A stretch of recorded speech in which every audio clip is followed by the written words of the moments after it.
Sub Saharan ആഫ്രിക്കയിൽ ലക്ഷക്കണക്കിന് ആൾക്കാരെ കൊന്ന ഇപ്പോഴും കൊല്ലുന്ന ഒരു ചോര കൂടിയ നീച്ചയുണ്ട്. മനുഷ്യർക്ക് ഉറക്കരോഗം പിടിപ്പിച്ച് കൊല്ലുന്നവർ. പകൽ പെടുന്നതിന് ഉറക്കം വരും, രാത്രി ഒട്ടും ഉറങ്ങാൻ കഴിയാതാവും. ഈ രോഗം നമ്മുടെ സിർക്കാഡിയൻ ഋതം താറുമാറാക്കി നമുക്കുള്ളിലെ ബയോളജിക്കൽ ക്ലോക്ക് അലങ്കോലമാക്കും. എന്തൊരവസ്ഥയായിരിക്കും അത് എന്ന് സങ്കല്പിച്ചു നോക്കൂ. പല ഗുരുതര ലക്ഷണങ്ങളിലൂടെ അത് പിന്നെ കൈവിട്ടു പോകും, കോമയിലാകും, നല്ല ചികിത്സ കിട്ടിയില്ലെങ്കിൽ മരിച്ചു പോകും. അതെ, ആഫ്രിക്കൻ സ്ലീപ്പിംഗ് സിക്നസ് അല്ലെങ്കിൽ ആഫ്രിക്കൻ ട്രിപ്പണോസോമിയാസിസ് എന്ന രോഗം. സെസിഫ്ലൈ എന്നു പേരുള്ള ഒരിനം ചോരകുടിയൻ ഈച്ചകളാണ് ഈ രോഗം പരത്തുന്നത്. ഇവയുടെ കടിയിലൂടെയാണ് ഈ രോഗത്തിന് കാരണമായ ഏകകോശ ജീവിയായ പരാത പ്രോട്ടോസോവ ട്രിപ്പണോസോമ ബ്രൂസി നമ്മെപ്പോലെ അതുപോലെ കന്നുകാലികളെ പോലെയുള്ള നട്ടെല്ലുള്ള ജീവികളുടെ രക്തത്തിലെത്തുന്നത്. മനുഷ്യരെയല്ല, ആദ്യം ആഫ്രിക്കയിലെ കന്നുകാലികളെയായിരുന്നു ഈ രോഗം കൊന്നൊടുക്കിയിരുന്നത്. ലക്ഷക്കണക്കിന് പശുക്കൾ, കാളകൾ, പന്നികൾ ഒക്കെ ഈ രോഗം പിടിപെട്ട് ചത്തുപോയി. സെൻട്രൽ ആഫ്രിക്കയിലെ പല രാജ്യങ്ങളുടെയും സാമ്പത്തിക സ്ഥിതിയുടെ നട്ടെല്ലൊടിച്ചത് ഈ രോഗമാണ്, ഈ ഈച്ചയാണ്. മൃഗങ്ങളിൽ വരുന്ന ഈ രോഗത്തിന് നാഗിന എന്നായിരുന്നു അവർ വിളിച്ചിരുന്നത്. ആയിരക്കണക്കിന് വർഷങ്ങൾക്ക് മുമ്പേ തന്നെ ആഫ്രിക്കയിൽ ഈ രോഗമുണ്ടായിരുന്നു. 3.5 കോടി വർഷം മുമ്പായിരിക്കും സെസി ഈച്ചകൾ പരിണമിച്ചുണ്ടായത് എന്നാണ് കണക്കാക്കപ്പെടുന്നത്. ആഫ്രിക്കയിലെ വന്യസസ്തനീനങ്ങളിൽ ഈ ഈച്ചകളിലൂടെ വളരെ കാലം മുമ്പേ തന്നെ ഈ പരാത പ്രോട്ടോസോവകൾ കയറിയിട്ടുണ്ടാകും. എങ്കിലും നീണ്ട കാലത്തെ ലക്ഷക്കണക്കിന് വർഷത്തെ സഹവാസം മൂലം ആഫ്രിക്കയിലെ പല വന്യമൃഗങ്ങളിലും ഇവ ഉള്ളിലെത്തിയാലും വലിയ പ്രശ്നങ്ങളൊന്നും ഇല്ലാത്ത വിധത്തിൽ പരിണാമം സംഭവിച്ചു. അല്ലെങ്കിൽ ഈ രോഗത്തോട് പ്രതിരോധം ആർജിച്ചവ മാത്രം അതിജീവിച്ച് പരിണമിച്ച് ബാക്കിയായി. അതുപോലെ സബ് സഹാറൻ പ്രദേശത്തെ മൃഗങ്ങളുടെ മാത്രമല്ല മനുഷ്യരുടെയും പരിണാമം ഈ ആഫ്രിക്കൻ ട്രിപ്പണോസോമുകളുമായിട്ടുള്ള നിരന്തര ഇടപെടലുകളിലൂടെ കൂടിയും ആണ് സംഭവിച്ചത്. 1-2 സബ് സ്പീഷീസുകൾ ഒഴിച്ച് നിരവധി പ്രോട്ടോസോവകളോട് മനുഷ്യർ പ്രതിരോധം ആർജിച്ചിരുന്നു. അതായത് ആ പരാത പ്രോട്ടോസോവകൾക്ക് ഉള്ളിൽ കയറിയാലും രോഗലക്ഷണങ്ങൾ ഒന്നും കാണിക്കാൻ പറ്റില്ലായിരുന്നു. മരങ്ങളിൽ കഴിയുന്ന പ്രൈമേറ്റുകൾ, കുരങ്ങന്മാരൊക്കെ ഈ രോഗത്തിന് വേഗത്തിൽ വിധേയമാകുമെങ്കിലും ലക്ഷക്കണക്കിന് വർഷമായിട്ടുള്ള നിരന്തര സഹവാസം മൂലം മനുഷ്യരിൽ 1-2 സബ് സ്പീഷീസുകൾ ഒഴിച്ചുള്ള ഈ ഇനത്തിലെ പ്രോട്ടോസോവകളോട് പ്രതിരോധം ആർജിച്ചത് പരിണാമ സിദ്ധാന്തത്തിലെ വളരെ പ്രധാനപ്പെട്ട ഒരു തെളിവ് കൂടിയാണ്. പൗരാണിക ഹോമിനിഡുകളിലെ നാച്ചുറൽ സെലക്ഷൻ്റെ തെളിവായി, പരിണാമ ശ്രേണിയിൽ നമ്മൾ വേർപെട്ടു പോയതിൻ്റെ അടയാളമായി ഒക്കെ ഇത് മനസ്സിലാക്കാം. ആഫ്രിക്കൻ പ്രാദേശിക ഗോത്രവർഗ്ഗക്കാർ കൂടുതൽ ദൂരത്തേക്ക് യാത്രകളില്ലാതെ അവരുടെ പ്രദേശത്ത് മാത്രമായി ഒതുങ്ങി ജീവിക്കുന്നതിനാൽ ഉറക്കരോഗം അത്ര വ്യാപകമായി മറ്റ് ഗോത്രങ്ങളിലേക്ക് പകർന്നിട്ടില്ലായിരുന്നു. ചില പോക്കറ്റുകളിൽ മാത്രമായി ആയിരക്കണക്കിന് വർഷം ഒതുങ്ങിയിരുന്നു. അറബ് അടിമക്കച്ചവടക്കാർ കിഴക്കിൽ നിന്ന് മധ്യ ആഫ്രിക്കയിലേക്ക് കോങ്കോ നദിയെ പിന്തുടർന്ന് ഉള്ളിലേക്ക് എത്തിയപ്പോൾ അതോടൊപ്പം ഈ രോഗവും പരത്തി. അടിമക്കപ്പലുകളിലെ അസാധാരണമായിട്ടുള്ള മരണങ്ങൾ നിരീക്ഷിച്ച അതിലെ ഡോക്ടർമാരാണ് ആദ്യമായിട്ട് ഈ രോഗം ശ്രദ്ധിച്ചു തുടങ്ങിയത്. മാലിയിലെ സുൽത്താൻ ഈ രോഗം പിടിപെട്ട് മരിച്ചതിനെക്കുറിച്ച് 14-ാം നൂറ്റാണ്ടിലെ ഒരു അറബ് സഞ്ചാരി രേഖപ്പെടുത്തിയിട്ടുണ്ട്. കുംഭകർണനെ പോലെ ആര് വിളിച്ചാലും ഉണരാത്ത ഉറക്കമായിരുന്നത്രേ പകലത്രയും സുൽത്താന്. 1734 ബ്രിട്ടീഷ് നാവൽ സർജനായ ജോൺ ആക്കിൻസ് പടിഞ്ഞാറൻ ആഫ്രിക്കയിൽ ഇത്തരം രോഗമുള്ളവരെ കണ്ടതായി പറയുന്നുണ്ട്. അടിച്ചാലും കുത്തിയാലും മാന്തിയാലും ഉണരാതെ ഉറക്കമുള്ളവരെ കുറിച്ച്. വേറെയും പല നാവികരും ഈ രോഗത്തെക്കുറിച്ച് എഴുതിയിട്ടുണ്ട്. എന്തായാലും 1901 ഉഗാണ്ടയിൽ ഈ രോഗം ബാധിച്ച് 2.5 ലക്ഷത്തോളം ആളുകൾ മരിച്ചു. കോങ്കോ തടങ്ങളിൽ ജീവിച്ചിരുന്ന വലിയൊരു വിഭാഗം ആളുകളും ഈ രോഗത്തിൻ്റെ പിടിയിലായി. റോയൽ ആർമി മെഡിക്കൽ കോർപ്സിലെ പത്തോളജിസ്റ്റും മൈക്രോബയോളജിസ്റ്റുമായ സർ ഡേവിഡ് ബ്രൂസും അദ്ദേഹത്തിൻ്റെ ഭാര്യ മൈക്രോബയോളജിസ്റ്റ് കൂടിയായ മേരി എലിസബത്ത് ബ്രൂസും ചേർന്നാണ് ഈ ഉറക്കരോഗമുണ്ടാക്കുന്നത് ഒരു ഏകകോശ ജീവിയാണ് എന്ന് 1903 കണ്ടെത്തിയത്. കുതിരകളിലും മറ്റു വളർത്തു മൃഗങ്ങളിലുമൊക്കെ സമാനമായിട്ടുള്ള രോഗമുണ്ടാക്കുന്നതും ഇതേ പ്രോട്ടോസോവയാണെന്നും അത് പരത്തുന്നത് സെസി ഈച്ചകൾ വഴിയാണെന്നും അദ്ദേഹം കണ്ടെത്തി. ഇദ്ദേഹമാണ് നമ്മൾ ഇന്ന് ബ്രൂസെല്ല എന്ന് വിളിക്കുന്ന ബാക്ടീരിയകളെ 1887 കണ്ടെത്തിയത്. അതുകൊണ്ടാണ് അവയെ ബ്രൂസെല്ല എന്ന് വിളിക്കുന്നത്. ഈ പരാത പ്രോട്ടോസോവയുടെ ജീവചക്രം പൂർത്തിയാകണമെങ്കിൽ നട്ടെല്ലുള്ള ജീവികളുടെ രക്തത്തിലെത്തണം. ഇത്തരത്തിൽ രക്തത്തിലും ലിംഫിലുമൊക്കെ ഈ പരാത പ്രോട്ടോസോവയുടെ സാന്നിധ്യമുള്ള ഒരാളെ ചോര കുടിക്കുന്നതിനായിട്ട് ഈ സെസി ഈച്ചകൾ കടിച്ചാൽ അങ്ങനെ അവയുടെ ഉള്ളിലും ഇതെത്തും. ആ ഫ്ലൈ വേറൊരു മൃഗത്തെയോ മനുഷ്യരെയോ കടിച്ചാൽ അവരിലും എത്തും. അപ്പോൾ ഈ കഥയിലെ പ്രധാന വില്ലൻ സെസി ഈച്ചകളാണ്. ടിക് ഫ്ലൈകൾ എന്നും ഇവയെ വിളിക്കാറുണ്ട്. ഗ്ലോസിനിയുടെ കുടുംബത്തിൽ ഗ്ലോസിന എന്ന ജനുസിലാണ് ഇവരെ ഉൾപ്പെടുത്തിയിരിക്കുന്നത്. വലിയ തലയും വ്യക്തമായിട്ടുള്ള കണ്ണുകളും വീണ്ടും ശാഖകളായി പിരിഞ്ഞ രോമങ്ങൾ കൊണ്ട് നിറഞ്ഞ അസാധാരണമായിട്ടുള്ള ആന്റിനകളും ഒക്കെ ഉള്ളവയാണ് ഇവ. അതുപോലെ നല്ല വലിപ്പമുള്ളതിനാൽ ഇവയെ വേഗത്തിൽ തന്നെ മറ്റീച്ചകളിൽ നിന്നും വേർതിരിച്ചറിയാൻ പറ്റും. മറ്റീച്ചകളെ പോലെയല്ലാതെ ഇവ വിശ്രമിക്കുമ്പോൾ അവയുടെ മേൽച്ചിറകുകൾ രണ്ടും ഒന്നിനു മുകളിൽ ഒന്നായി കൃത്യമായിട്ട് ചേർത്ത് പിടിച്ചിട്ടുണ്ടാവും. കൂടാതെ ഇവയുടെ പ്രൊബോസിസ് നേരെ മുന്നിലേക്ക് നീണ്ടു നിൽക്കുന്നതും വളരെ നീളമുള്ളതുമാണ്. ഇവയുടെ ഉള്ളിലെ ക്രോപ്പ് എന്ന സഞ്ചി വളരെ വികസിക്കാൻ കഴിവുള്ളതാണ്. ചോര കുടിക്കുമ്പോൾ ഇത് വീർത്തു വരും. സ്വന്തം ഭാരത്തിന്റെ തുല്യമായ അളവ് ചോര സെസി ഫ്ലൈക്ക് കുടിക്കാൻ പറ്റും. സ്വറ്റ്സാനയിലെ ബണ്ടു ഭാഷയിൽ സെസി എന്നാൽ ഈച്ച, പ്രാണി എന്നൊക്കെ തന്നെയാണ് അർത്ഥം. അതിനാൽ തന്നെ സെസി ഫ്ലൈ എന്ന് വിളിക്കാതെ സെസി എന്ന് മാത്രമായിട്ടും ഇവയെ വിളിക്കാറുണ്ട്. നട്ടെല്ലുള്ള കശേരുകികളായിട്ടുള്ള ജീവികളുടെ രക്തം കുടിച്ചല്ലാതെ ഈ ഈച്ചകൾക്ക് ജീവിക്കാനും പ്രത്യുത്പാദനം നടത്തുവാനും പറ്റില്ല. സാധാരണ ഈച്ചകൾ ധാരാളം മുട്ടകൾ ഒന്നിച്ചിട്ട് അവയൊക്കെ വിരിയിക്കുന്നവരാണല്ലോ. അവ വിരിഞ്ഞുണ്ടാകുന്ന കുഞ്ഞു പുഴുക്കൾക്ക് നമ്മൾ മാഗട്ടുകൾ എന്നാണ് വിളിക്കാറ്. എന്നാൽ സെസി ഫ്ലൈ ഓരോ ഇണചേരലിലും ഒറ്റൊരു അണ്ടത്തിൽ മാത്രം, ഒറ്റൊരു മുട്ടയിൽ മാത്രമേ ബീജസങ്കലനം നടത്തൂ. അതുപോലെ പെൺപ്രാണിയുടെ ലൈംഗിക അവയവത്തിന്റെ ഭാഗമായി ഒരു യൂട്രസുമുണ്ട്, ഗർഭാശയവുമുണ്ട്. അതായത് ഇവ ഇണചേർന്നതിന് ശേഷം മുട്ടയിടുകയല്ല ചെയ്യുക, ആ ഗർഭാശയത്തിൽ തന്നെ ആ സിക്താണ്ഡം സൂക്ഷിച്ചു വെക്കും. അത് വിരിഞ്ഞ് ലാർവ കുഞ്ഞ് അതിനുള്ളിൽ തന്നെ വളരും. അതായത് മറ്റു ഈച്ചകളെ പോലെ മുട്ടയിട്ട് സ്ഥലം കാലിയാക്കുന്നതിന് പകരം ആ ഒറ്റ മുട്ട ഉള്ളിൽ വെച്ച് വളർത്തി വിരിയിച്ച് ആ ലാർവ പുഴുവിന് 3 തവണ ഉറപ്പൊഴിക്കുന്നത് വരെ തീറ്റ കൊടുത്ത് ഉള്ളിൽ വളർത്തുക തന്നെ ചെയ്യും. അതിനുശേഷമാണ് കുഞ്ഞിനെ പുറത്തേക്ക് വിടുന്നത്. അതായത് കുഞ്ഞിനെ പ്രസവിക്കുന്ന ഒരിനം ഈച്ചയാണ് സെസി ഫ്ലൈ എന്ന് വേണമെങ്കിൽ പറയാം. ഇത്തരം ഒരു രീതിക്ക് അഡിനോട്രോഫിക് വിവിപാരിറ്റി എന്നാണ് പറയുക. വയറ്റിൽ നിന്ന് പുറത്തിറങ്ങുന്ന കുഞ്ഞിനെ കണ്ടാൽ ഒരു പുഴുരൂപിയാണ്, മാഗട്ട് തന്നെയാണ്.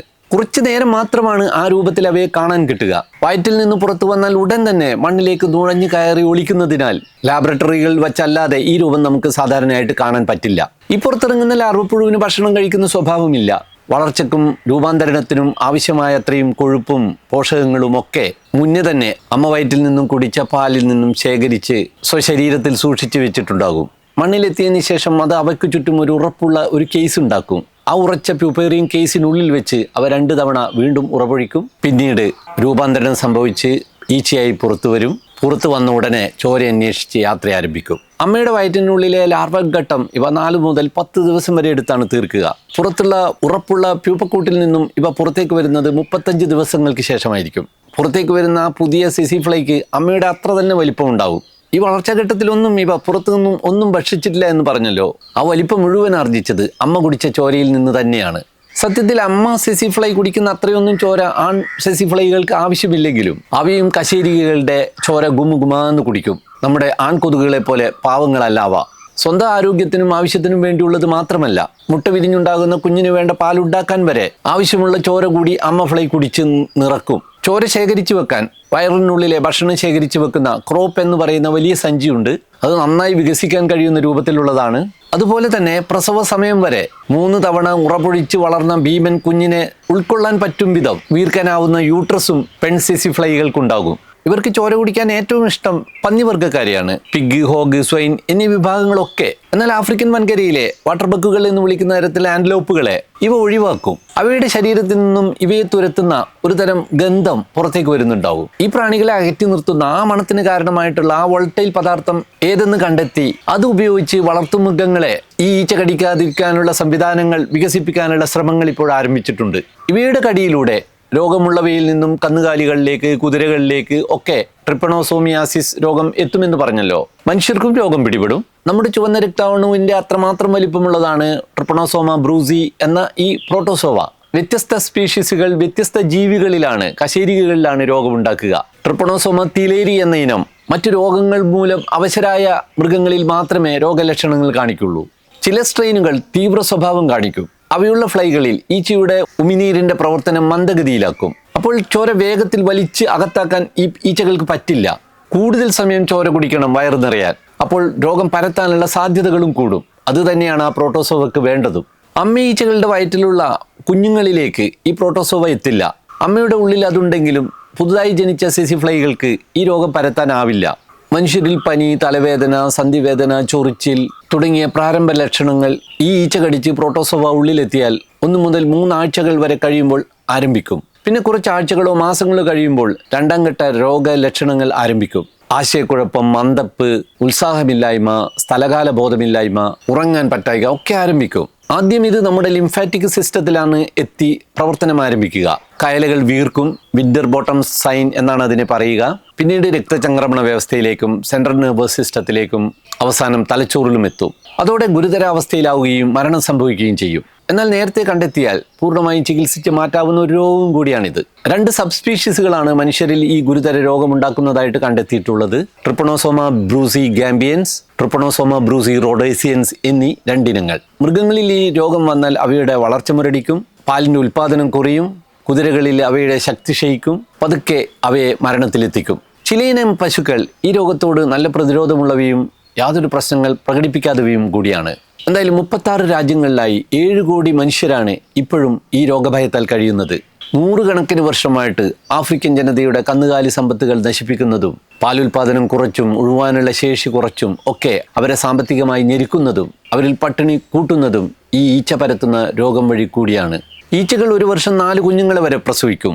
ജീവിതകാലത്ത് 30-ൽ പരം കുഞ്ഞുങ്ങളുണ്ടാകും. നമ്മുടെ സാധാരണ ഈച്ചകൾ ഒറ്റയടി കിട്ടിയാൽ ചാവുമെങ്കിലും ഇവർക്ക് നല്ല ശരീരമായതിനാൽ തന്നെ ഒരടി കൊണ്ടൊന്നും ഇവ ചാവില്ല. അതായത് തല്ലിക്കൊല്ലലും എളുപ്പമല്ല. എന്തായാലും ഗ്ലോസിന മോർസിറ്റാൻസ് എന്ന ഇനം സെസിഫ്ലൈയുടെ ജിനോം സീക്വൻസിങ് 2014 പൂർത്തിയാക്കി. ഇവയുടെ ജനിതക പ്രത്യേകതകൾ കൃത്യമായിട്ട് മനസ്സിലാക്കാനും അവയുടെ നിയന്ത്രണങ്ങൾക്ക് കൂടുതൽ ഫലവത്തായിട്ടുള്ള മാർഗങ്ങൾ ഉണ്ടാക്കാനും നമുക്കിനി പറ്റും എന്ന് പ്രതീക്ഷിക്കാം. ഇതുവരെയായിട്ട് 34ഓളം ഇനം സ്പീഷീസുകളെയും സബ് സ്പീഷീസുകളെയും ഒക്കെയാണ് തിരിച്ചറിഞ്ഞിട്ടുള്ളത്. എത്രയോ കാലമായിട്ട് മനുഷ്യരെയും മൃഗങ്ങളെയും കൊന്നൊടുക്കിയ ഈ രോഗം 1960കളോടെയാണ് ആദ്യമായിട്ട് നിയന്ത്രണത്തിൽ കൊണ്ടുവരാൻ പറ്റിയത്. 1990 കൂടിയിട്ട് ഈച്ചകൾ വീണ്ടും പെരുകി ഉറക്കരോഗം വീണ്ടും ആഫ്രിക്കയിൽ വ്യാപകമായി. ആഫ്രിക്കയുടെ ദാരിദ്ര്യത്തിന് ഒരു കാരണക്കാർ കോളനി ഭരണക്കാർക്കൊപ്പം സെസിഫ്ലൈകളും കൂടിയാണ്. ഇവയെ ഇല്ലാതാക്കാനും രോഗപകർച്ച തടയാനും പല മാർഗങ്ങളും ഉപയോഗിച്ചു നോക്കിയിട്ടുണ്ട്. ആഫ്രിക്കൻ പടിഞ്ഞാറൻ തീരത്തോട് ചേർന്നുള്ള പ്രിൻസിപ്പെ ദ്വീപിലെ മുഴുവൻ ഫെറൽ പന്നികളെയും 1930കളിൽ കൊന്നൊടുക്കി. അതോടെ ഈ ഈച്ചകളും രക്തം കിട്ടാതെ ഇല്ലാതായി. പിന്നീട് 1959ലാണ് ഈ ഈച്ചകൾ വീണ്ടും അവിടെ പ്രത്യക്ഷപ്പെട്ടു തുടങ്ങിയത്. പക്ഷേ അവയിൽ ഈ രോഗാണുക്കൾ ഇല്ലാത്തതിനാൽ തന്നെ ഈ രോഗവും പിന്നീട് അവിടെ ഉണ്ടായില്ല. പലതരത്തിലുള്ള കീടനാശിനികൾ DDT അടക്കം വളർത്തുമൃഗങ്ങളിൽ സ്പ്രേ ചെയ്ത് പരീക്ഷണങ്ങൾ നടത്തി നോക്കിയിട്ടുണ്ട്. നീല തുണികളിലേക്ക് ഇവയെ ആകർഷിച്ച് കെണിയിൽ കുരുക്കി അവയെ കൊന്നൊടുക്കിയിട്ടുണ്ട്. പശുക്കളുടെയും പോത്തുകളുടെയും ഒക്കെ കറുത്ത നിറം ഇവയെ നന്നായിട്ട് ആകർഷിക്കുന്നുണ്ട് എന്ന് മുന്നേ തന്നെ കണ്ടെത്തിയിരുന്നു. കൗതുകകരമായിട്ടുള്ള ഒരു കാര്യം കൂടി പറഞ്ഞ് ഈ വീഡിയോ അവസാനിപ്പിക്കാം.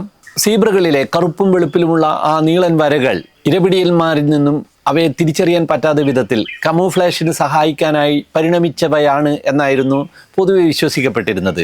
പക്ഷേ ഈ ആഫ്രിക്കയിലെ സെസിഫ്ലൈകളുടെ കടിയിൽ നിന്നും രക്ഷിക്കാനും ഈ വരകൾ അവയെ സഹായിക്കുന്നുണ്ട് എന്നാണ് ചില ഗവേഷകർ പറയുന്നത്.